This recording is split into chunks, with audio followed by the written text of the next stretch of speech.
Emin Demko është një nga banorët autokton të fshatit të largët Panarit në Korçë. Ndryshe nga shumë të tjerë, të cilët janë larguar për shkak të vështirësive të shumta dhe mungesës së shërbimeve, ai ka zgjedhur të jetojë e punojë në vendlindjen e tij. Prej vitit 1987, 64 vjeçari merret me bletët, duke arritur që sot të jetë më i vjetri në fshat me këtë profesion, por edhe më i njohuri në të gjithë zonën. Ai sot kujdeset për rreth 150 koshere bletësh, nga të cilat arrin të marrë një prodhim prej 15 deri në 17 kg për blet. Vështirësitë më të mëdha për Demkon vijnë në momentin që i duhet të marrë mjekime për bletën, të cilat sipas tij nuk japin efektin e duhur, duke e dëmtuar bletën në shumë raste. Në këto kushte, ai ka edhe një thirrje për shtetin. Kemi problem me këto smundjet që prekin bletët, ilaçet që vijnë nga jashtë, këto shpesh vijnë pa kontrolluar dhe kjo na ka dëmtuar shumë. Ne marrim për farmaci të ndryshme, po nuk japin efektin e duhur.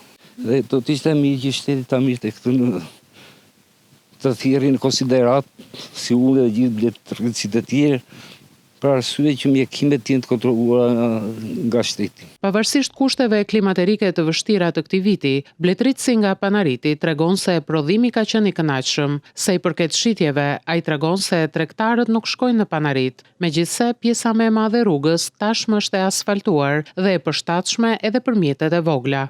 Në fillim u paraqit shumë motiv i vështirë, por ndryshimet klimaterike të mjeshme ke një vit me rezultate të kënaqshme. Mjaltë ne tepër shesin përmjet rrjetit shoqëror miqësor të njerëzve tanë.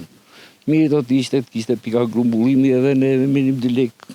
Fshati Panarit është një nga zonat e thella të bashkisë së Korçës, i ndodhur 50 kilometra larg qytetit të Korçës, ndërsa në dimër për disa muaj izolohet nga bora.